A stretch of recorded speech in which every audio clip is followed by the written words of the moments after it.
Assalamualaikum warahmatullahi wabarakatuh. Waalaikumsalam. Rabbi sadri sahli wa yassirli amri wa hlul 'uqdatam min lisani yafqahu qawli. Puji syukur marilah kita panjatkan kepada hadirat Allah Subhanahu wa taala karena rahmat dan iradahnya kita bisa berkumpul dalam acara diseminasi budaya positif di SD Negeri Padang. Pertama-tama saya ucapkan terima kasih kepada Bapak Kepala Sekolah beserta Dewan Guru SD Negeri Padang yang telah memberikan waktu dan kesempatannya untuk hadir dalam diseminasi ini. Dalam pertemuan kali ini saya akan membahas tentang budaya positif. Apa itu budaya positif? Apa ada yang sudah mengetahuinya? Budaya positif pasti ibu-ibu semua pasti sudah tahu tentang budaya positif. Budaya positif itu adalah budaya yang sehari-hari kita laksanakan di kelas untuk melaksanakan kebiasaan-kebiasaan kegiatan yang baik. Iya. Terima kasih. Ada yang lain? Boleh? Budaya positif adalah nilai-nilai keyakinan. Bisa. Budaya positif, seorang guru itu harus seorang guru yang baik harus memiliki kemampuan dalam mewujudkan budaya positif di sekolah. Budaya positif tersebut dapat dijalankan dengan menerapkan konsep-konsep inti seperti yang pertama itu disiplin positif, yang kedua motivasi perilaku manusia, yang ketiga keyakinan kelas atau keyakinan sekolah, yang keempat kebutuhan dasar manusia, yang kelima posisi kontrol restitusi, dan kemudian yang keenam segitiga restitusi. Yang kita akan bahas adalah yang pertama tentang disiplin positif.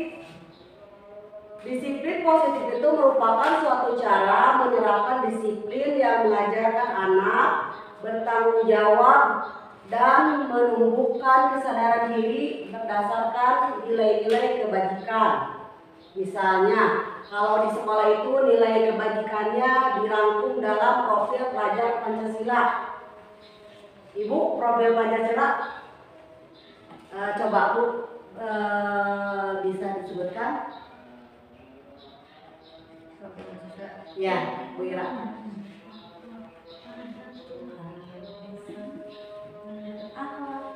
Iya.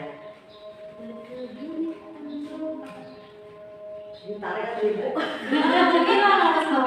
Oh, maaf kayak. Nah, enggak. Oh. Profil pelajar Pancasila yang pertama itu beriman, bertakwa kepada Tuhan Yang Maha Esa dan berakhlak mulia.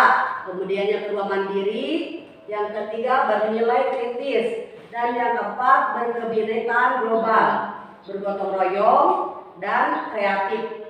Itu adalah nilai-nilai kebajikan yang sangat khusus itu ya. Jadi dirangkum dari sebegitu banyak nilai kebajikan yang kita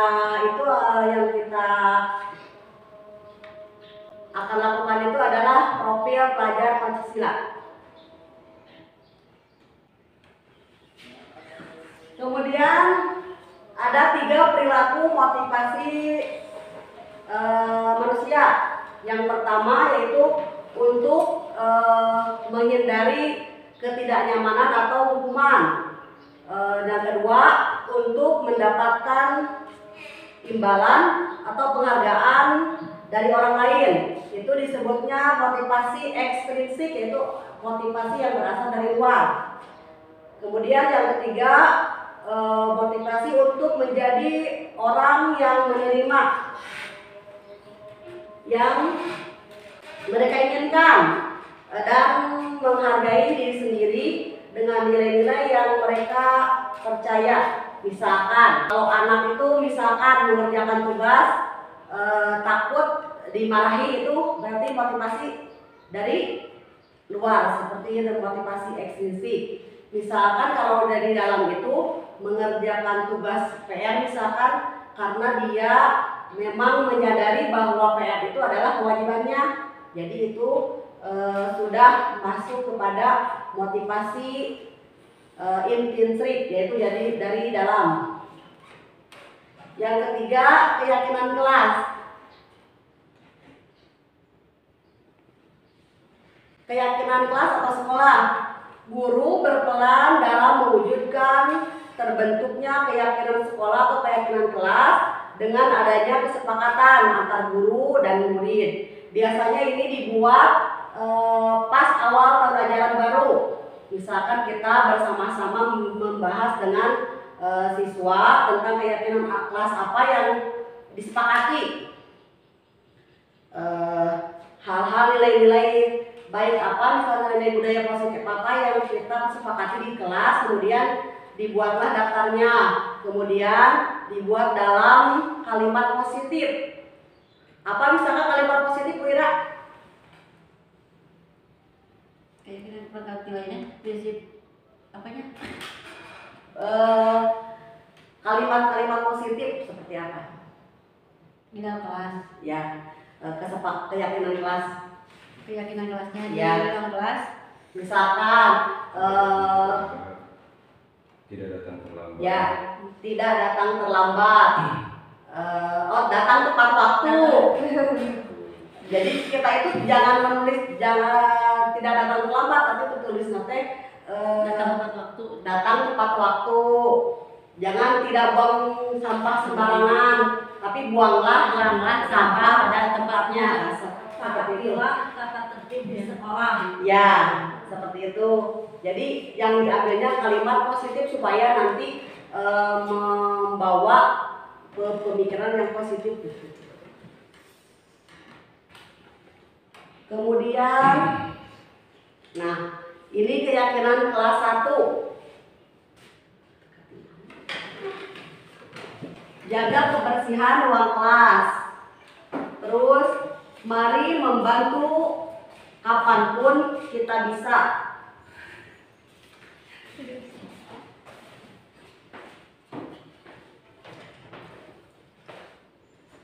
Taruh kembali barang di rak yang tepat. Kemudian bicaralah dengan guru jika kamu memiliki masalah. Mari lakukan yang terbaik. Itu keyakinan kelas 1 ya. Contohnya yang kemarin saya buat dengan murid kelas 1. Keyakinan kelas itu harus ada kesepakatan antara siswa dan guru. Keyakinan menggunakan kata-kata yang jelas, mudah dihafal, dan menggunakan kata-kata positif seperti yang tadi ya. Kemudian 5 kebutuhan dasar manusia.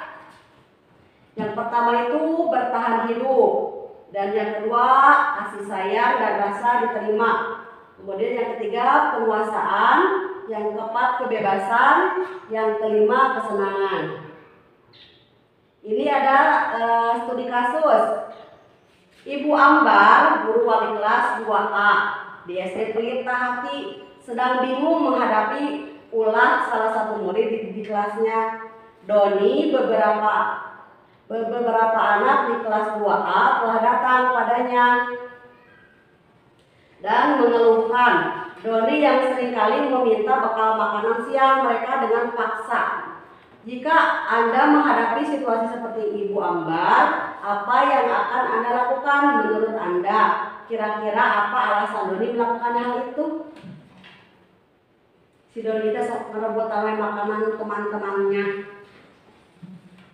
Kira-kira apa alasannya?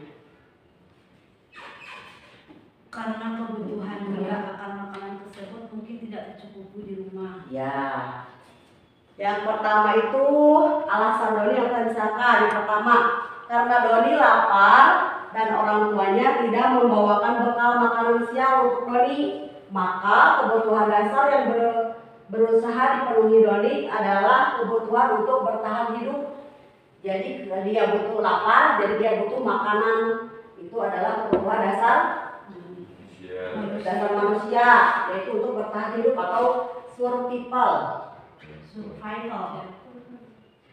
Yang kedua, karena Doni merasa senang temannya jadi memperhatikan dia. Tak usah pada buat makanan, jadi si temannya itu kan jadi fokus sama si Doni dan sama Doni kue. Nah, dari perhatian. Ketika temannya itu melaporkannya pada gurunya, sehingga gurunya memberitahukannya pada orang tuanya. Jadi si guru itu dilaporin ke orang tuanya, jadi orang tuanya tetap perhatian, asalnya cuek gitu kan. Jadi orang tuanya memperhatikan dia, maka kebutuhan yang sedang berusaha dipenuhi oleh Doni adalah kebutuhan akan rasa kasih sayang dan rasa diterima, karena memang belum diperhatikan yang sangat gitu tahu orang tua. Jadi mencari perhatian. Bahkan kasus-kasus seperti itu kan banyak di sekolah ya. Kadang-kadang anak teh ngomong terus bikin masalah. Kalau kita teliti dan perhatikan, ternyata itu adalah kebutuhan dasar yang tidak terpenuhi. Misalkan ya, seperti tadi, karena memang lapar belum makan, terus karena memang butuh perhatian. Terus kasus yang ketiga nih, karena temannya jadi takut dengan dia dan menuruti keinginannya, maka pada dasarnya Doni sedang memenuhi kebutuhan dasarnya akan kekuasaan. Jadi nyingsiran budak teh ka babaturan teh kita supaya babaturan teh nurut. Eta mah kebutuhan akan kekuasaan, jadi yang menguasai orang lain. Terus yang keempat, karena dia merasa bosan dengan bekal yang diberikan ibunya, karena ibunya selalu memberikan bekal yang sama. Oleh karena itu, dia ingin mencoba bekal teman-temannya yang beraneka ragam. Maka Doni sedang memenuhi kebutuhannya akan kebebasan. Jadi bosan dikasih bekal eta wae.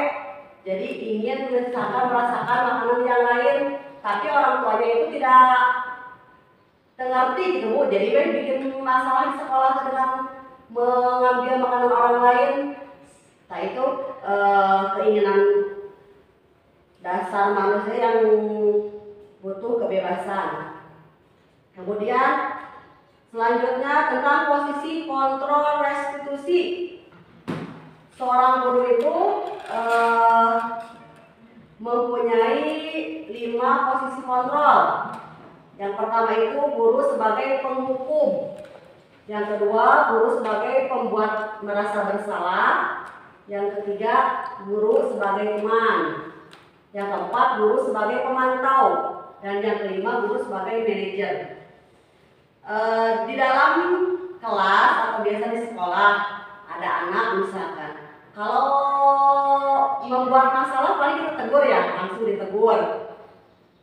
Padahal itu maksudnya ada bisa dengan cara lain. Posisi kontrol, misalkan kalau penghukum itu guru berbuat, menghardik, menunjuk, menyakiti, menyindir. Anu penghukum mah nyata itu melakukan teh nunjuk nyarekan, misalkannya menyindir. Seperti misalkan lamun ayatnya langsung tegur, ya langsung ditegur, langsung carikan hari nakene itu langsung berdagang gitu kan. Terus yang kedua, membuat orang merasa bersalah.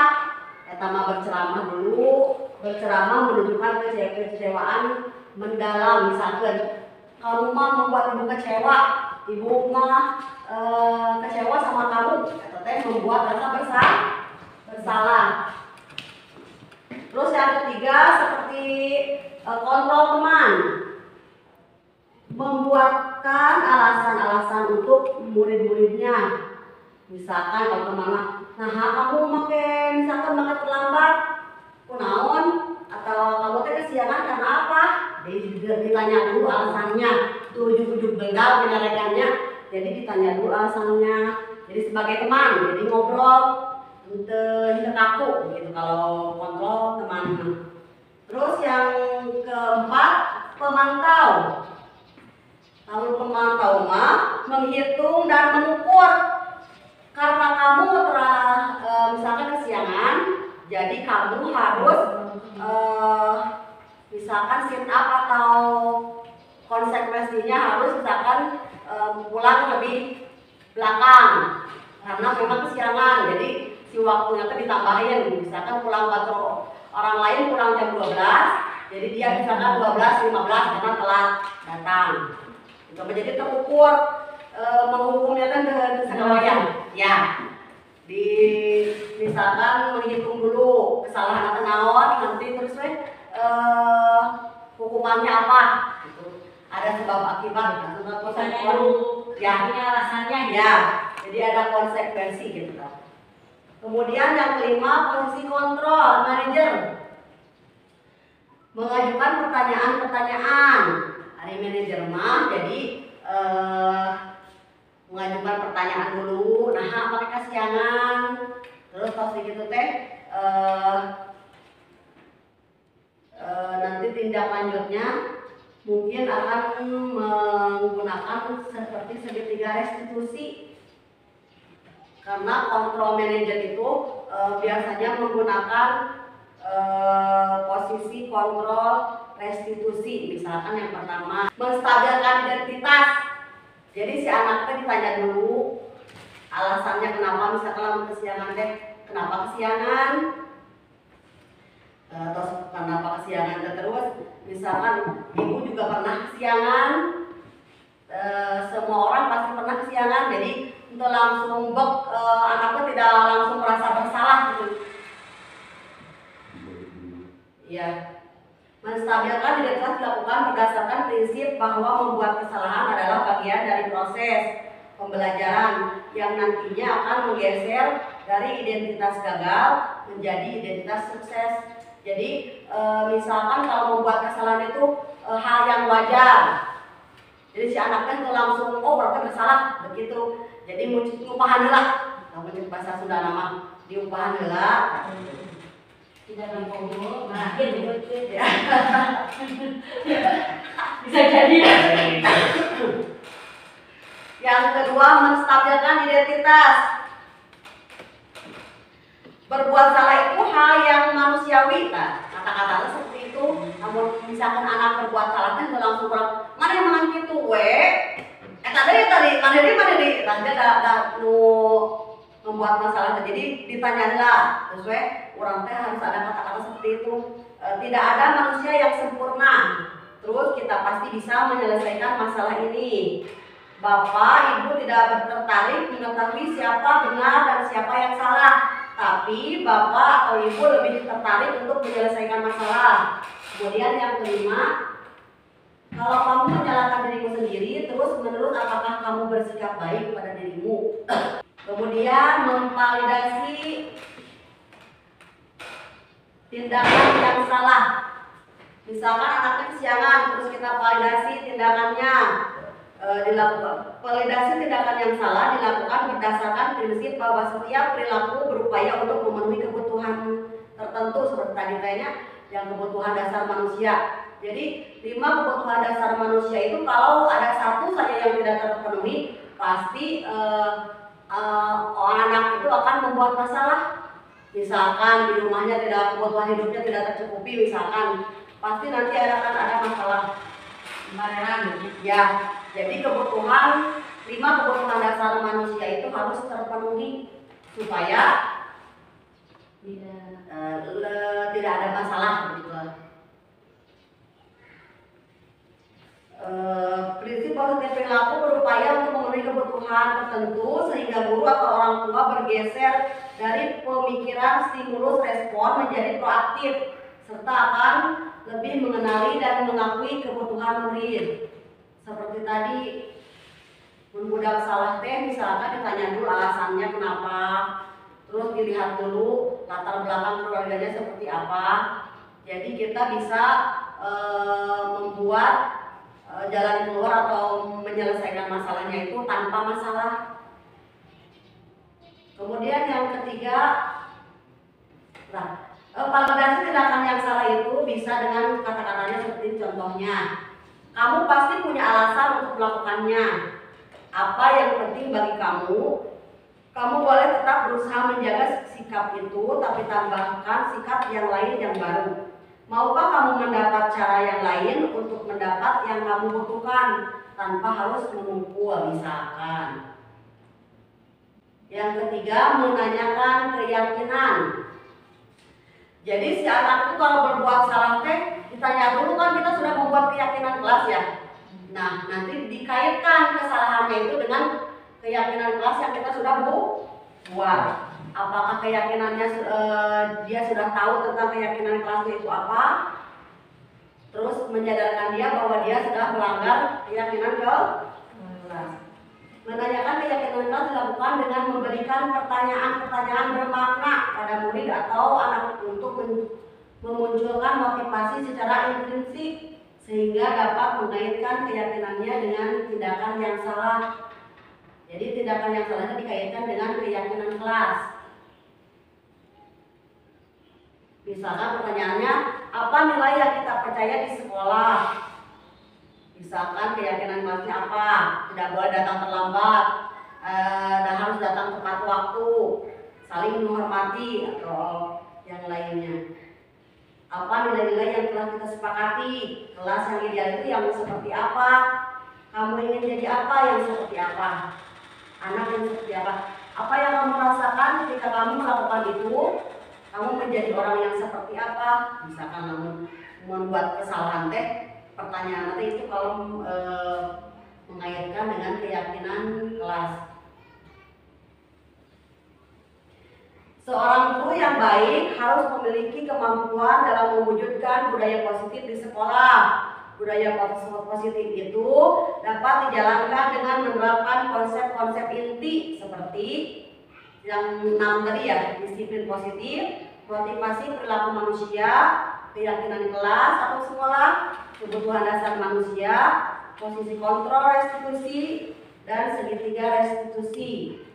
Kemudian kita buka dengan sesi tanya jawab.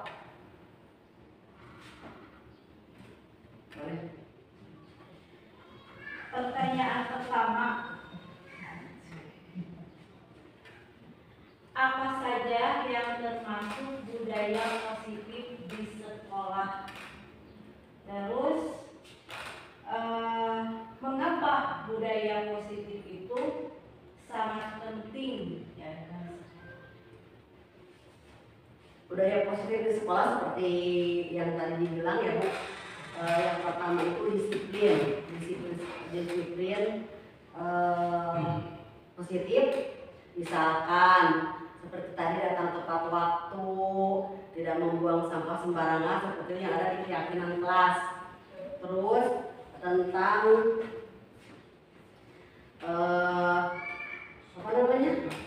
peraturan-peraturan sekolah,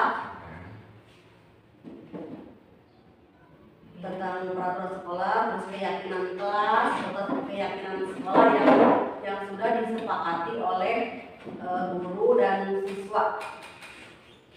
Terus yang kedua contoh. Yang kedua pertanyaannya,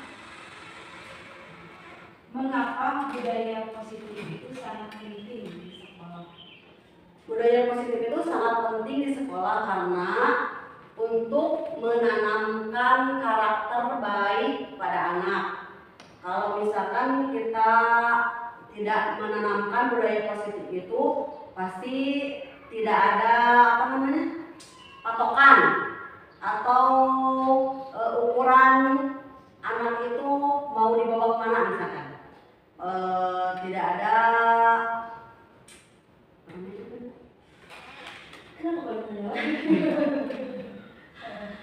Jadi budaya positif itu untuk tujuan gitu tak, untuk tujuan sekolah untuk merubah karakter anak menjadi lebih baik. Berarti menumbuh kembangkan ya. sikap mandiri anak atau sikap berroyo atau sikap kolaborasi di kelas, mungkin seperti itu ya. Ya.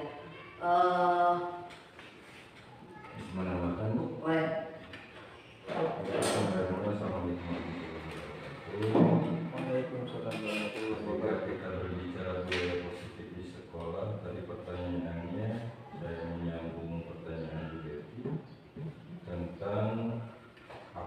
saja kegiatan budaya positif di sekolah ya Bu? Ya, Nah, kegiatan budaya positif di sekolah itu banyak. Salah satunya adalah pembiasaan datang ke sekolah tidak terlambat atau datang ke sekolah tepat waktu. Itu salah satu contoh dari banyak contoh. Kemudian contoh lain yang bisa kita laksanakan di kelas budaya positif itu salah satunya adalah 5S itu juga budaya positif. Jadi pengertian budaya positif itu adalah segala sesuatu hal yang akan kita pelajari itu temanya kebaikan. Jadi segala perilaku manusia yang bisa dilaksanakan pembelajaran di kelas yang berhubungan dengan pembelajaran yang ada di sekolah. Salah satunya tadi ketika anak bertemu guru mengucapkan salam itu budaya positif. Jadi budaya itu adalah kebiasaan yang harus dipertahankan. Kalau budayanya itu baik, budayanya yang tidak baik itu budaya yang tidak harus dipertahankan. Salah satu dari contoh kata ketika barusan seperti datang tepat waktu itu adalah budaya yang harus kita pertahankan. Itu salah satu contoh budaya positif. Kemudian di kelas apa yang kita bisa melaksanakan di kelas yaitu dengan cara melaksanakan kebiasaan terhadap anak yang menjadi kebiasaan yang tidak disadari. Contoh mengucapkan ketemu sama kita mengucapkan salam. Itu kebiasaan yang tidak disadari tapi langsung tertanam dalam jiwa anak bahwa itu adalah kebiasaan yang baik. Seperti itu. Kemudian kenapa di sekolah harus ada budaya positif? Budaya positif itu adalah satu pembelajaran yang ditanamkan oleh Ki Hajar Dewantara bahwa yang namanya peserta didik itu dari ibarat kita mengurus sebuah menuntun.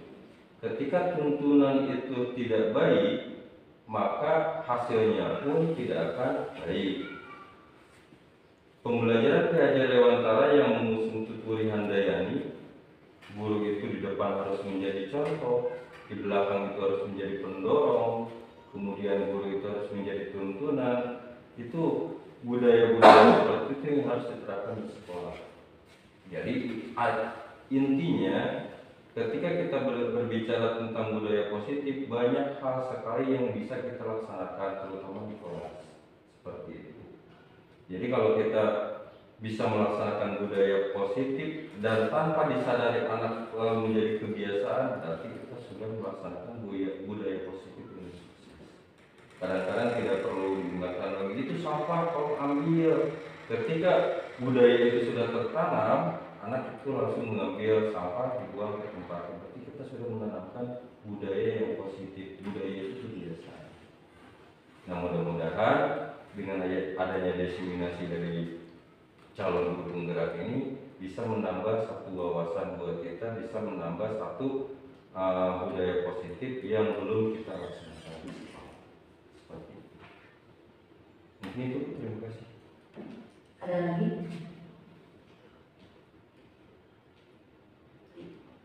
saya lagi yang bertanya. Kesempatan yang lain saja dulu. Hah? Silakan bertukar pikiran saja. Di dalam menanamkan budaya positif di sekolah untuk anak, misalkan kita adakan peraturan atau tata tertib, misalkan seperti tadi ungkapan baik, taat adalah tata tertib di sekolah. Misalkan salah satu anak tidak melakukan salah satu budaya positif tersebut seperti datang terlambat, apakah kita bisa memberikan punishment terhadap anak atau punishment, konsekuensi atau istilahnya bukan konsekuensi apa ya Pak? Bukan judgment, bukan punishment, bukan judgment. Jadi istilahnya kalau seperti itulah, apakah kita bisa memberikan punishment terhadap anak apabila salah satu anak itu melanggar tata tertib di sekolah yang sudah disepakati di kelas. Soalnya kan misalkan kalau di setiap kelas pasti ada kesepakatan kelas kan antara siswa sama gurunya. Nah, misalkan di dalam kesepakatan kelas tersebut ada tata tertib yang harus dilakukan oleh siswa. Salah satu siswa melanggar dari tata tertib tersebut, apakah kita bisa melakukan punishment tersebut terhadap siswa atau bagaimana baiknya memberikan punishment tersebut terhadap anak? Baik, terima kasih. Seperti tadi yang saya sudah jelaskan, kalau misalkan ada permasalahan, misalkan anak terlambat, kita bisa menggunakan memecahkan permasalahan itu dengan segitiga restitusi. Yang pertama itu kita menstabilkan identitas. Kita tanya dulu anaknya kesiangan itu karena apa, alasannya apa. Terus kita mengatakan bahwa misalkan kesiangan mah wajar, ibu juga pernah. Tapi apakah kalau misalkan terus-menerus kesiangan itu bisa berakibat baik buat dirimu atau buat teman-temanmu, bisa menanyakan hal seperti itu. Terus yang kedua, validasi tindakan yang salah. Jadi kita taruh kereta teh kurang teh divalidasi tindakan yang salah nanti. Tadi teh kesiangan teh hal yang wajar. Ibu juga pernah misalkan melakukan kesiangan, tapi apakah kesiangan itu merupakan misalnya tidak mengganggu kegiatan belajar kamu dan teman kamu? Kalau misalkan sering terjadi kan kalau kesiangan bisa mengganggu mengganggu belajar sendiri dan juga mengganggu temannya misalkan. Dari terus divalidasi kesalahannya, nanti dikaitkan dengan keyakinan kelas tadi yang sudah dibuat di awal tahun ajaran baru misalkan. Apakah misalkan kesiangan itu sudah sesuai dengan keyakinan kelas yang kita buat, misalkan misalkan tidak misalnya tidak sesuai misalkan. Terus lalu apa yang kamu akan lakukan? Ditanya dulu anaknya teh. Lalu misalkan tidak sesuai dengan keyakinan kelas berarti salah. Berarti suatu hal yang salah. Jadi apa yang harus kamu lakukan? Misalkan kalau misalkan bangun kesiangan teh karena apa? Kesiangan teh karena malamnya nonton HP sampai malam jadi bangun kesiangan. Berarti yang harus dirubah itu apa? Misalkan tidurnya jangan terlalu malam. Jadi si anak itu jadi segitiga restitusi itu menyelesaikan masalah tanpa masalah. Jadi ada solusinya. Misalkan kesiangan teh kenapa? Karena sering nonton misalkan sampai jam 12 malam atau sampai jam 1 malam. Nah, kita tekankan kepada anaknya. Jadi misalkan supaya tidak kesiangan, tidurnya harus lebih awal. Menekankan untuk tidur lebih awal, misalkan tidak tidur malam-malam. Jadi supaya bisa besoknya bangun kesiangan. Nah itu kan tidak tidur malam-malam itu merupakan solusi dari masalah kesiangan tadi. Kalau misalkan ada kesepakatan kelas, misalkan di keyakinan kelasnya, misalkan kalau yang kesiangan itu harus apa, misalkan atau tambah jam pelajarannya bisa dilakukan seperti itu. Kalau misalkan kita sudah melakukan segitiga restitusi dan berposisi sebagai manajer, seharusnya seperti itu. Lakukan dulu pertanyaan dulu alasannya kenapa, terus nanti kita menstabilkan dulu identitasnya supaya berapa gagal supaya itu, terus nanti divalidasi tindakan yang salahnya itu, mana kita barengan salah. Jadi kamu harus berubah. Nah, terus mengaitkan dengan keyakinan kelas. Jadi dikaitkan dengan keyakinan kelas yang kita sudah buat. Kemudian nanti akan mendapatkan solusinya atau jalan keluarnya supaya tidak kesiangan lagi itu harus bagaimana. Jadi itu narekan mana mangan kaberangan sudah misalkan tidak ada tindak lanjutnya. Jadi harus ngobrol dulu dengan anaknya dengan cara segitiga restitusi. Berarti boleh memberikan punishment sebagai bentuk organisasi dia atas kesalahan dia itu? Boleh, asal mendidik lah.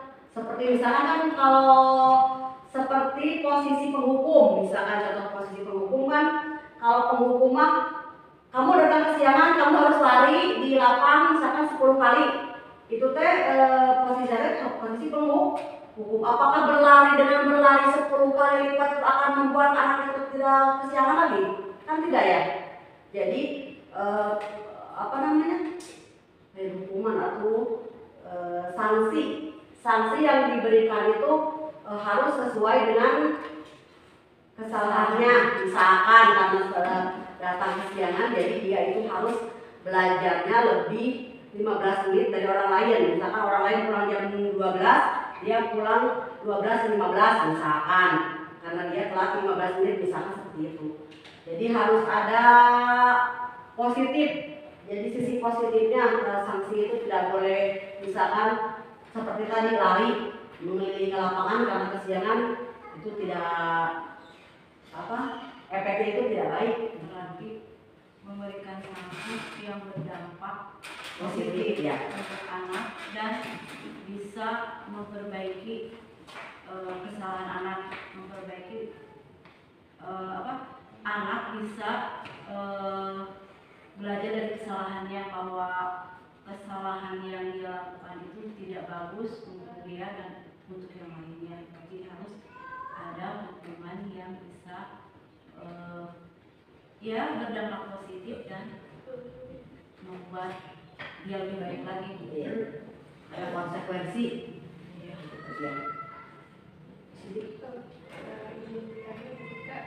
Perihal budaya positif, apakah harus disesuaikan dengan karakteristik anak?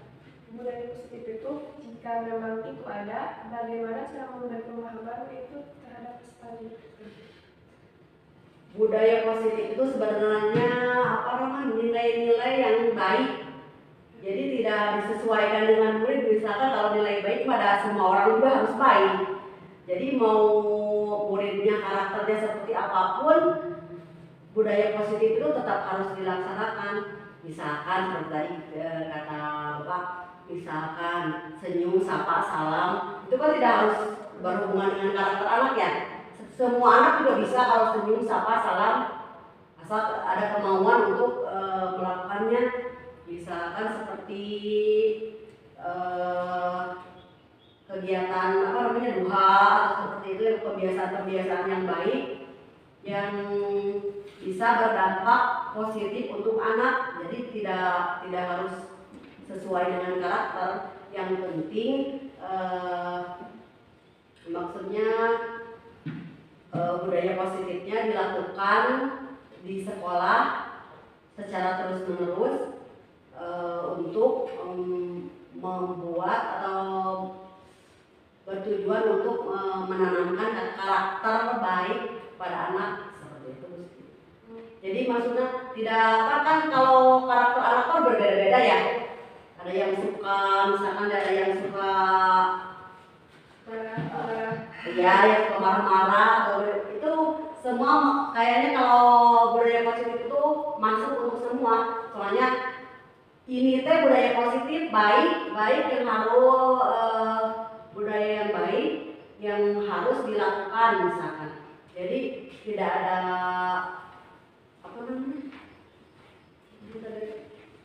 tidak dibeda-bedakan, sama semuanya. Tidak berdasarkan karakteristik. Ya. Karena kan budaya positif mah nilai-nilai baik yang harus ditanamkan terhadap siswa. Nah, Bu, untuk nilai karakteristik dari ketuhanan itu kan ada satu hal kayak Bu tadi.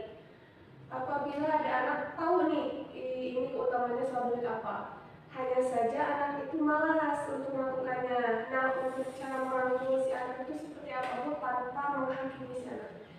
Yang pertama itu yang harus dilakukan, kita itu kan sebagai guru itu tuturi handayani seperti yang dikatakan oleh Bapak.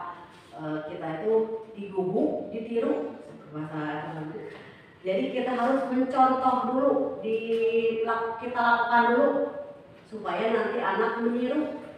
Jadi ulang, ayo guru sholat Pak, ada itu.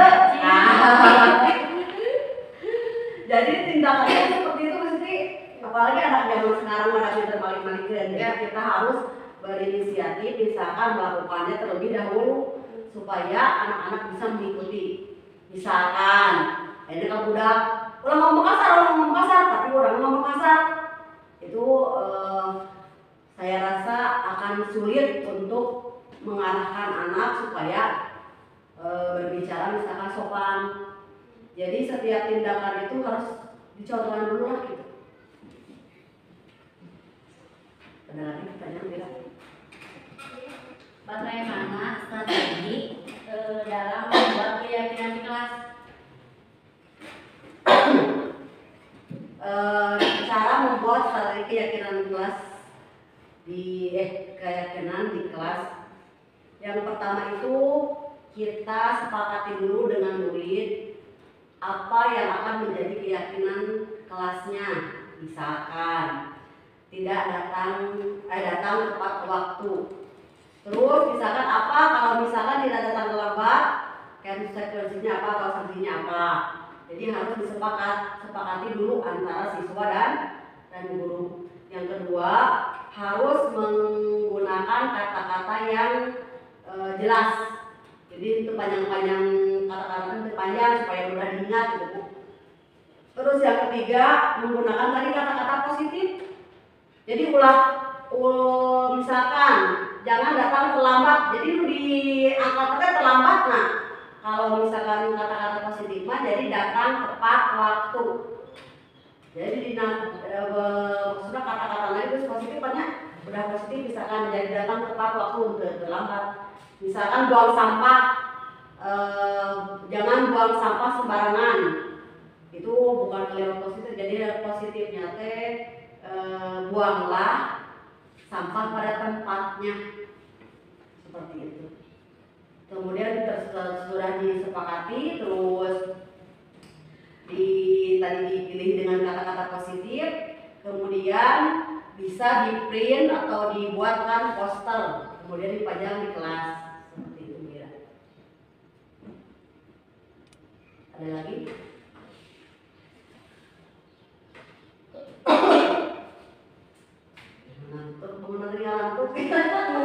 Jadi strateginya mau untuk membuat keyakinan kelas itu kita ngobrol-ngobrol, kemudian kasih satu lembar kertas. Bisa bikin pertanyaan mungkin. Iya. Apa yang ingin kamu lakukan untuk pertanyaan pemantiknya, seperti misalnya apa yang akan kamu lakukan ketika mau belajar nyaman di kelas. Karena kan memberikan jawaban tuh. Iya. Jawaban, kemudian jawabannya bisa ditempel di papan tulis. Setelah di papan tulis bisa dibacakan. Mana nih yang bisa kita sepakati? Ini. Setelah disepakati semua, dibuat slide-nya atau dibuat posternya di depan. Jadi ketika anak melakukan kesalahan itu bukan melakukan kesalahan melanggar apa yang dia yakini di awal, konsekuensinya tanpa disuruh lagi dia sudah melaksanakan. Misalnya contoh tadi, ketika kamu datang terlambat, konsekuensinya dia disepakati dengan membersihkan kelas. Anak melakukan terlambat, langsung dia akan mengambil atau memungut sampah tersebut karena konsekuensinya telah disepakati. Seperti itu. Jadi strateginya tadi yang ditanyakan itu strategi. Jadi strateginya itu ibu dengan anak berkumpul di kelas, kemudian ibu membicarakan budaya positif yang ada di sekolah, kemudian diberi pertanyaan pemantik untuk membuat suatu kesepakatan yang terjadi di kelas ini. Seperti apa?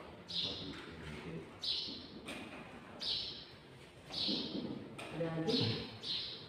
Mau kosong gitu. Di sini ada lagi?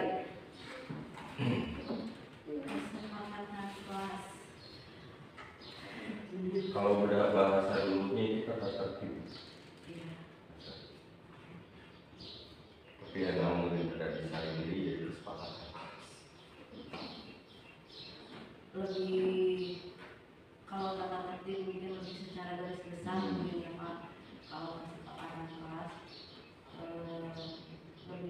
fokus khusus. Ya Sama kelas. kalau Tidak tata ada. tertib, nah, kalau tata tertib kan ditentukan sama kita sebagai guru harus begini. Kalau kesepakatan kelas disepakati oleh semua pihak yang ada di kelas antara siswa dan guru. Untuk kenyamanan bersama. Jadi demi kenyamanan bersama. Jadi ketika anak melanggar kesepakatan kelas yang telah kita buat, anak sudah tahu konsekuensinya. Seperti itu. Jadi kita tidak perlu kamu lari, kamu pusat, tidak seperti itu lagi karena mereka sudah tahu konsekuensi yang mereka ambil itu salah langsung. Ada kesepakatan kelas, tapi tadi ada keyakinan kelas. Kalau keyakinan kelas itu seperti apa?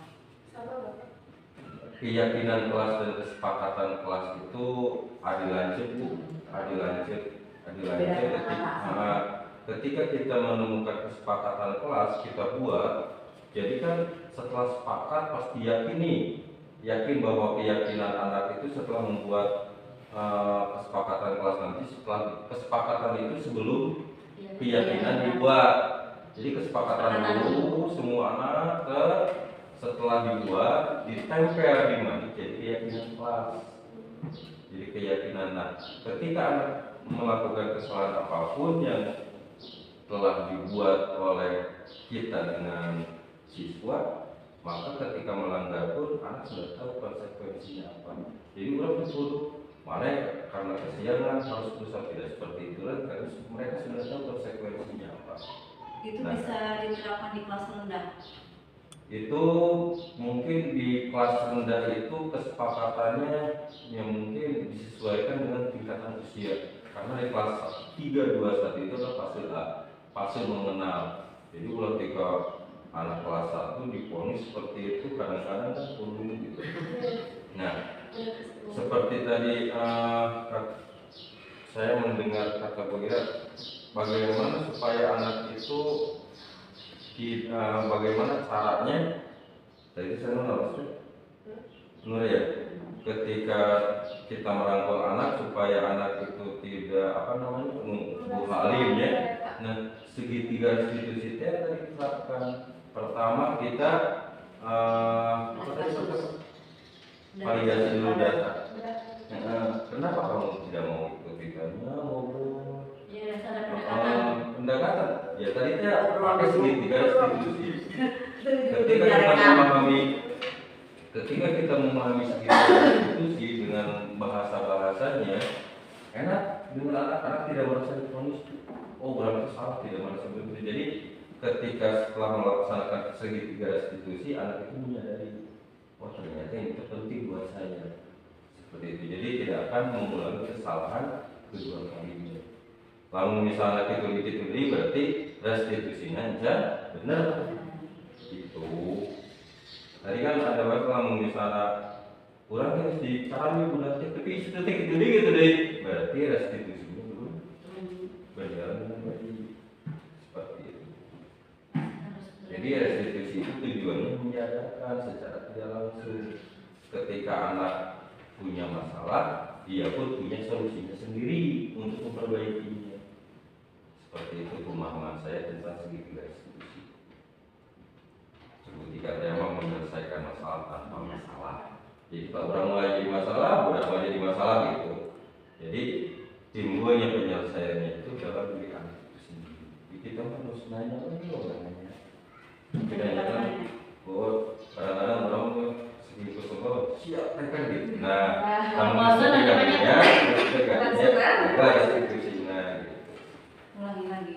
Ulangi lagi. Nanti kita bahas lah. 3 tahapnya itu harus dilaksanakan. Kalau misalkan ketinggalan 1 pasti tidak sukses katanya. Misalkan yang pertama itu menstabilkan identitas dulu. Kalau itu tidak dilaksanakan pasti tahapan-tahapan selanjutnya akan ada kendala lagi, misalkan ada masalah lagi. Soalnya misalkan kalau cara misalkan penghukum ya, posisi sebagai penghukum, kadang-kadang kan menghukum kamu kesiangan, kamu lari misalkan 10, kadang-kadang kan anaknya jadi dendam sama guru, terus jadi misalkan guru atau mengambil kayu menghukum baik.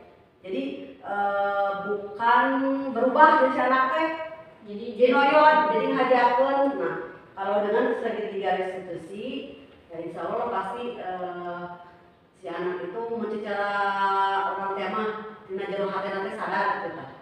Jadi tidak membuat kesalahan lagi atau membuat masalah lagi seperti itu. Berarti segitiga restitusi itu baik juga ditanamkan di keluarga juga ya Pak? Bisa. Anak Ya.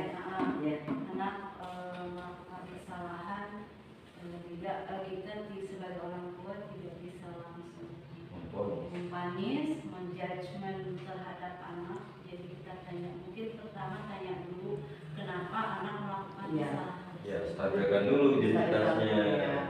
Terus yang kedua apa tadi? Validasi dari tindakan yang salah. Jadi apa yang dilakukan, oh kalau salah, oh iya, salah sadar. Kalau udah mengakui itu salahnya berarti oh sadar.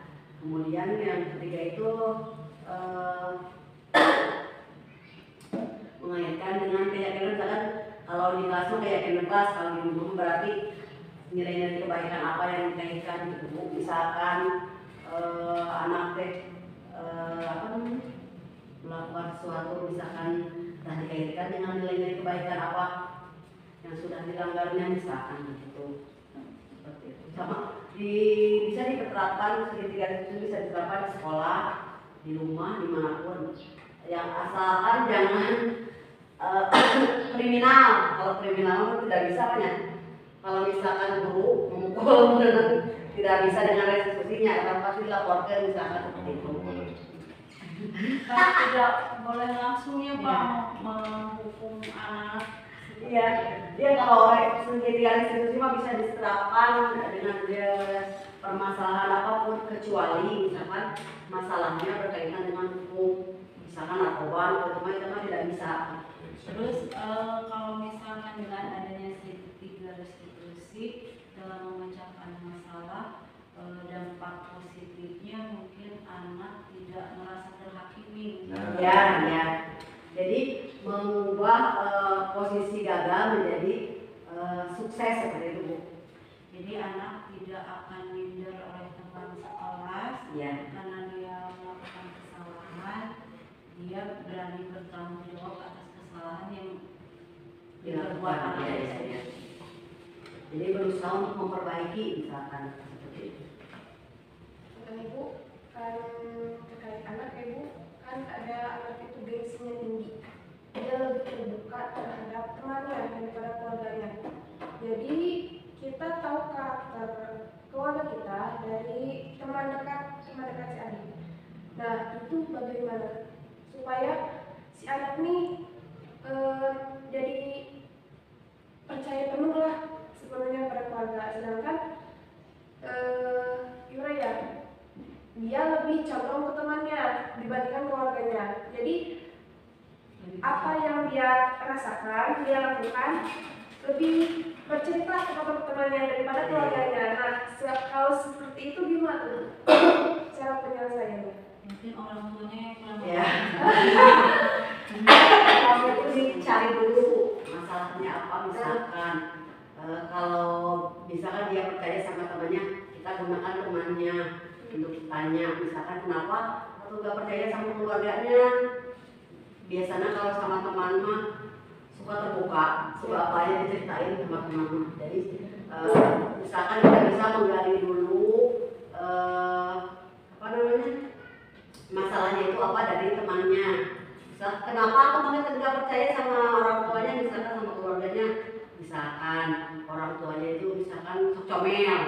Jadi kalau apa-apa itu sok liwat, kadang-kadangnya anaknya kadang-kadang tidak berani ngomong sama orang tua itu karena seperti itu. Misalkan orang tua kan ini semua orang tuanya, oh saya teman menahan berbatu di situ. Kadang-kadang anak kan suka malu. Jadi misalkan tidak percaya, misalkan Bilang kepercayaan ya dalam kepercayaan kepada orang tua untuk membicarakan hal-hal yang lain, oke, jadi tidak percaya ya. Jadi misalkan orang tuanya itu harus dicari tahu dulu, misalkan alasannya kenapa tidak percaya sama keluarga teh. Kalau bisa bicara dengan langsung orangnya mah ditanya sama orangnya alasannya kenapa. Terus kalau kepercayaan udah sulit, kalau misalkan ya misalkan harus percaya sama keluarga, tapi misalkan kalau keluarga tidak bisa dipercaya kan susah. Mungkin kurang pendekatannya anak itu kadang-kadang kan orang tua sama anak itu ada banyak lengket, kayak anu kadang-kadang ya seperti itu. Apa penyebabnya? Misalkan seperti itu harus dicari dulu akar masalahnya itu apa. Nanti baru ada apa namanya solusinya.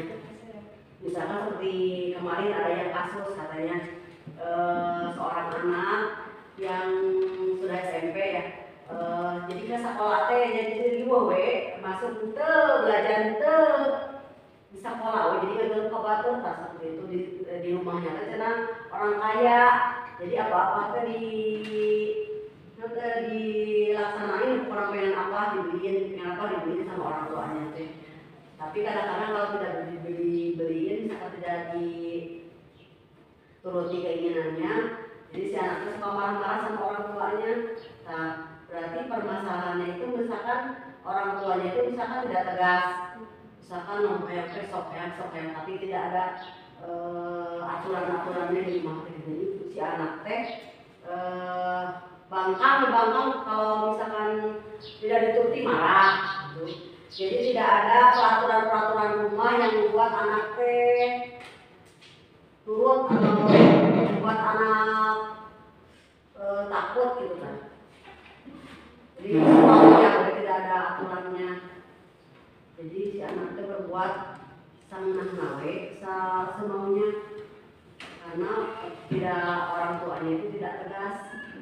Jadi lamun pengen apa tidak ada, misalkan kan ada orang tua misalkan kalau kamu pengen ini kamu harus ini, jadi harus ada usaha dulu misalkan. Kalau misalkan kamu pengen beli sepeda boleh tapi nabung dulu, misalkan seperti itu.